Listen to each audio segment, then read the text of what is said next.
Hi friends, ಇವತ್ತು ಎಲ್ರಿಗೂ ಬಿಸಿ ಬಿಸಿ ದಾಳಿವಡ ಮಾಡೋದು ಹೇಳ್ಕೊಡ್ತೀನಿ. ದಾಳಿವಡ ಅಂದರೆ ತೊಗರಿಬೇಳೆಯಿಂದ ಮಾಡ್ತೀವಿ. ಒಂದ್ಸರಿ ಟ್ರೈ ಮಾಡಿ, ಎಲ್ರಿಗೂ ಇಷ್ಟ ಆಗುತ್ತೆ. ಇದು ಊಟದ ಜೊತೆ ಸೈಡ್ ಡಿಶ್ಶಾಗಿ ಯೂಸ್ ಮಾಡ್ಬೋದು, ಹಾಗೆ ಟೀ ಟೈಮಲ್ಲಿ ಕೂಡ ಮಾಡ್ಕೋಬೋದು ನೀವು. ತುಂಬಾ ರುಚಿಯಾಗಿರುತ್ತೆ, ಎಲ್ರಿಗೂ ಇಷ್ಟ ಆಗುತ್ತೆ. ಇದನ್ನು ಹೇಗೆ ಮಾಡೋದು ಅಂತ ಬನ್ನಿ ನೋಡೋಣ. ಮೊದಲಿಗೆ ನಾನು 1 ಗ್ಲಾಸ್ ತೊಗರಿಬೇಳೆನ ತೊಗೊಂಡಿದ್ದೀನಿ. ನೋಡಿ, ಇದು ದೊಡ್ಡ ಗ್ಲಾಸಲ್ಲಿ ಅರ್ಧ ಗ್ಲಾಸ್ ತೊಗೊಂಡಿದ್ದೀನಿ. ನಿಮ್ಗೆ ಎಷ್ಟು ಕ್ವಾಂಟಿಟಿ ಬೇಕೋ ಅದನ್ನು ಅಷ್ಟು ತೊಗೊಳ್ಳಿ. 2 ಸರಿ ತೊಳೆದು 1 ಅವರ್ ನೆನೆ ಇಟ್ಟಿದ್ದೀನಿ ಇದನ್ನು. ನೋಡಿ ಫ್ರೆಂಡ್ಸ್, ನೆನೆ ಇಟ್ಟ ಮೇಲೆ ಹೀಗಾಗುತ್ತೆ ಬೆಳೆ.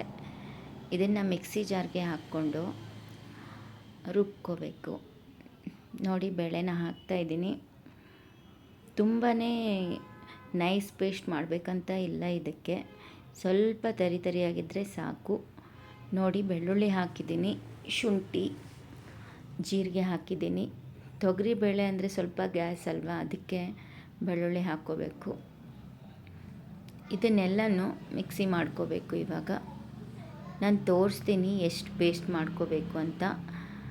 ನೋಡಿ, ಈ ಥರ ಮಾಡ್ಕೊಂಡಿದ್ದೀನಿ. ತುಂಬ ನೈಸ್ ಪೇಸ್ಟು ಆಗಿಲ್ಲ, ತುಂಬ ತರಿಯಾಗೂ ಇಲ್ಲ. ನೋಡಿ ಫ್ರೆಂಡ್ಸ್, ಈ ಥರ ಮಾಡ್ಕೋಬೇಕು. ಇದನ್ನು ಒಂದು ಪಾತ್ರೆಗೆ ತೆಗೆದುಬಿಡೋಣ. ಈಗ ನೋಡಿ, ಮಿಕ್ಸಿ ಮಾಡ್ಕೊಂಡಿರೋ ಬೇಳೆ ಪೇಸ್ಟನ್ನ ಹಾಕ್ಕೊಂಡಿದ್ದೀನಿ. ಈರುಳ್ಳಿ ಸೊಪ್ಪು ಇದು ಸಣ್ಣಗೆ ಕಟ್ ಮಾಡಿಕೊಂಡು ಹಾಕ್ಕೊಂಡಿದ್ದೀನಿ. ಇದೇ ಮೇನ್ ಇದಕ್ಕೆ. ಧನಿಯಾ ಪೌಡ್ರು, ಈರುಳ್ಳಿ ಸೊಪ್ಪು ನೀವು ಎಷ್ಟು ಹಾಕ್ತಿರೋ ಅಷ್ಟು ಚೆನ್ನಾಗಾಗತ್ತೆ. ಜೀರಿಗೆ ಹಾಕಿದ್ದೀನಿ ಅರ್ಧ ಸ್ಪೂನು. ಉಪ್ಪು ರುಚಿಗೆ ತಕ್ಕಷ್ಟು. ಹಾಗೆಯೇ ಖಾರ ಪುಡಿ ನಿಮಗೆ ಎಷ್ಟು ಬೇಕೋ ಅಷ್ಟು ಹಾಕ್ಕೊಳ್ಳಿ. ನನಗೆ ಸ್ವಲ್ಪ ಖಾರ ಸಾಕು, ಅದಕ್ಕೆ 1 ಸ್ಪೂನ್ ಹಾಕಿದ್ದೀನಿ. ಅರಿಶಿಣ ಪುಡಿ, ಟೊಮೆಟೊ. ಇದು ಟೊಮೆಟೊ ಹಾಕೋ ಬದಲು ನೀವು ಹುಣಸೆಹಣ್ಣಿನ ರಸನೂ ಹಾಕ್ಕೋಬೋದು ಫ್ರೆಂಡ್ಸ್, ಚೆನ್ನಾಗಾಗುತ್ತೆ. ಈರುಳ್ಳಿನ ತುಂಬ ಸಣ್ಣಗೆ ಕಟ್ ಮಾಡ್ಕೊಂಡಿದ್ದೀನಿ. ದೊಡ್ಡದು ಕಟ್ ಮಾಡಿಕೊಂಡ್ರೆ ಬಿಟ್ಬಿಡುತ್ತೆ. 1 ಕಪ್ ಕಾಯಿ ತುರಿನ ತೊಗೊಂಡಿದ್ದೀನಿ. ಹಸಿ ಕಾಯಿನ ತುರ್ಕೊಂಡಿದ್ದೀನಿ. ನೋಡಿ, ದೊಡ್ಡ ಸ್ಪೂನಿಂದ 1.5 ಸ್ಪೂನು ಅಕ್ಕಿ ಹಿಟ್ಟು ಹಾಕ್ಕೊಂಡಿದ್ದೀನಿ. ಇದಕ್ಕೆ ಅಕ್ಕಿ ಹಿಟ್ಟು ಹಾಕಲೇಬೇಕು. ಒಂದು ಟೈಮ್ ಅಕ್ಕಿ ಹಿಟ್ಟಿಲ್ಲ ಅಂದರೆ ಬೊಂಬೈ ರವಾನೂ ನೀವು ಹಾಕ್ಕೋಬೋದು. ಕೊನೆಯಲ್ಲಿ ಸ್ವಲ್ಪ ನಿಂಬೆ ರಸನ ಹಾಕ್ಕೊಂಡಿದ್ದೀನಿ. ನಿಂಬೆ ರಸಕ್ಕಿಂತ ಹುಣಸೆ ಹಣ್ಣಿನ ರಸ ಹಾಕಿದರೆ ಟೇಸ್ಟ್ ಇನ್ನೂ ಚೆನ್ನಾಗಿರುತ್ತೆ. ನೋಡಿ, ಎಲ್ಲನೂ ಮಿಕ್ಸ್ ಮಾಡ್ಕೊಂಡು ಕಲಸಿದ್ದೀನಿ. ಇದನ್ನು ಕಲಸಿ ಒಂದು 10 ನಿಮಿಷ ಮುಚ್ಚಿಟ್ಬಿಡಿ. ನೋಡಿ, ಎಷ್ಟು ಚೆನ್ನಾಗಿ ಕಾಣ್ತಾ ಇದೆ. 10 ನಿಮಿಷ ಆಗಿದೆ ನಾನು ಕಲಸಿಟ್ಟು. ಬನ್ನಿ ಫ್ರೈ ಮಾಡೋದು ಹೇಗೆ ಅಂತ ನೋಡೋಣ. ತವಾನ ಬಿಸಿ ಮಾಡ್ಕೊಳ್ಳಿ. ಫಸ್ಟು ತವಾನ ಬಿಸಿ ಮಾಡಿಕೊಂಡು ಎಣ್ಣೆ ಹಾಕಿ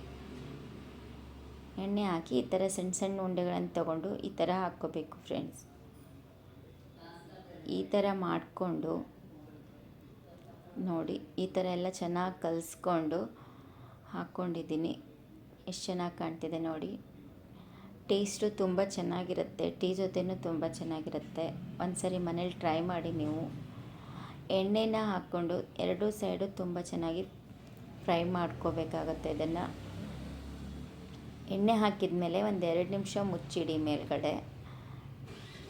ನೋಡಿ, ರೆಡಿ ಆಗಿದೆ. ಇವಾಗ ದಾಳಿ ವಡೆ ಅಂತ ನಾವು ಹೇಳ್ತೀವಿ. ಕನ್ನಡದಲ್ಲಿ ಹೇಳಬೇಕಂದ್ರೆ ಬೇಳೆ ವಡೆ ಅಂತ ಹೇಳ್ಬೋದು. ನಮ್ಮ ಸೈಡೆಲ್ಲ ದಾಳಿ ವಡೆ ಅಂತೀವಿ. ತುಂಬ ಚೆನ್ನಾಗಿರುತ್ತೆ. ಬೇಳೆ ಸಾರು ಇಲ್ಲ ಸಾಂಬಾರು ಮಾಡಿದಾಗ ಅದ್ರ ಜೊತೆನೂ ಚೆನ್ನಾಗಿರುತ್ತೆ. ಸೈಡ್ ಡಿಶ್ಶಾಗಿ ಯೂಸ್ ಮಾಡ್ಬೋದು. ನೋಡಿ ಫ್ರೆಂಡ್ಸ್, ಪ್ರತಿಯೊಬ್ಬರು ಮನೇಲಿ ಒಂದ್ಸರಿ ಟ್ರೈ ಮಾಡಿ, ಮಾಡ್ಕೊಂಡು ತಿನ್ನಿ, ಹೇಗಿದೆ ಅಂತ ಹೇಳಿ ನನಗೆ ಟೇಸ್ಟು. ನೋಡಿ, ಎಷ್ಟು ಚೆನ್ನಾಗಿ ಕಾಣ್ತಾ ಇದೆ. ಮಕ್ಕಳಿಗೂ ಇಷ್ಟ ಆಗುತ್ತೆ, ದೊಡ್ಡವರಿಗೂ ಇಷ್ಟ ಆಗುತ್ತೆ. ಟೇಸ್ಟಲ್ಲಿ ಮಾತ್ರ ಯಾವುದು ಹೇಳೋ ಹಾಗೆ ಇಲ್ಲ, ತುಂಬ ಚೆನ್ನಾಗಿರುತ್ತೆ.